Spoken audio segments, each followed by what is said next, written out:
نحمدہ ونصلی علی رسولہ الکریم اما بعد فاعوذ باللہ من الشیطان الرجیم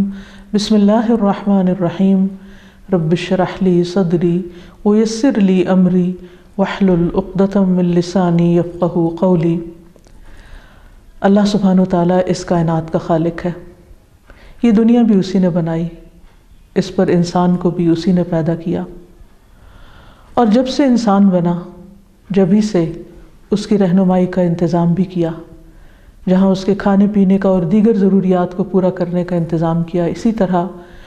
اس نے یہ بھی بتایا کہ اس زمین پر انسان کو کس طرح رہنا چاہیے تاکہ وہ امن اور سکون کے ساتھ زندگی بسر کر سکے۔ اس کے لیے اللہ تعالیٰ نے مختلف ادوار میں کتابیں بھیجی، اور سب سے آخر میں محمد الرسول اللہ صلی اللہ علیہ وسلم پر قرآن مجید نازل کیا، جو کہ ہر لحاظ سے ایک مکمل کتاب ہے۔ اس کتاب کا پیغام رہتی دنیا تک کے لیے ہے۔ اس کتاب کو جب میں نے پڑھا تو اس نے میرے دل پر عجب طرح سے اثر کیا، میری روح سرشار ہو گئی، میرا دل سکون میں آ گیا، میرے تعلقات بہتر ہو گئے، مجھے ہر طرف ایک روشنی نظر آنے لگی، ایک امید کی کرن نظر آنے لگی، تو میرا دل چاہا کہ میں اس پیغام کو پوری دنیا کے انسانوں تک پہنچاؤں۔ اسی پیغام کو عام کرنے کے لیے چھوٹی چھوٹی کوششوں سے آغاز کیا گیا، جو بالآخر ایک ادارے کی شکل میں سامنے آیا، جس میں ہر طبقہ فکر کی خواتین اور ہر بیک گراؤنڈ سے تعلق رکھنے والی خواتین نے حصہ لیا۔ انہیں قرآن مجید کی تعلیم دی گئی، جس کے نتیجے میں ان کے اندر مثبت اثرات دیکھے گئے۔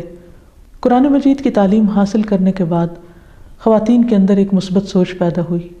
ان کے خاندانی تعلقات بہتر ہوئے، بچوں کی تربیت کرنا آسان ہوئی، ٹین ایجرز بڑی عمر کے بچوں کے ساتھ معاملہ کس طرح کرنا چاہیے اس میں ان کی رہنمائی کی گئی۔ ایسی خواتین جو ذہنی دباؤ کا شکار تھیں، ڈپریشن کا شکار تھیں، یا اپنے گھریلو زندگی میں مختلف پریشانیوں کا شکار تھیں، ان کی کاؤنسلنگ کی گئی، انہیں بہتر زندگی گزارنے کے طریقے بتائے گئے، اور یہ سب کچھ دراصل قرآن و سنت کی روشنی میں ہی تھا، کیونکہ قرآن کا پیغام انسانیت کے لیے بھلائی، فلاح اور کامیابی کا پروگرام ہے، نہ صرف یہ کہ اس دنیا کے لیے بلکہ آخرت کے لیے بھی۔ یہ خواتین جب اپنی گھریلو زندگی کے اندر مطمئن ہوئیں تو انہوں نے نہ صرف یہ کہ گھر بلکہ باہر کی دنیا میں بھی لوگوں کی مدد کرنے کا عزم ٹھان لیا، اور اس میں خاص طور پر ان بچوں اور ان خواتین کی مدد کے لیے ہماری طالبات نکلیں کہ جو تعلیم سے محروم تھیں۔ مختلف کچی بستیوں میں اسکول قائم کیے گئے، گھریلو سطح پر تعلیم کا انتظام کیا گیا، اور ایسی خواتین جو لکھنا پڑھنا تک نہیں جانتی تھیں، ان کو نہ صرف یہ کہ لکھنا پڑھنا سکھایا گیا بلکہ قرآن مجید کی تعلیم سے بھی منور کیا گیا۔ میری دعا ہے کہ ہم قرآن مجید کی تعلیمات کو صحیح طور پر سمجھیں، جانیں، عمل کریں اور اس کا حق ادا کریں، تاکہ ہم تمام انسانوں کے لیے خیر اور بھلائی کا ذریعہ بن جائیں۔ آمین۔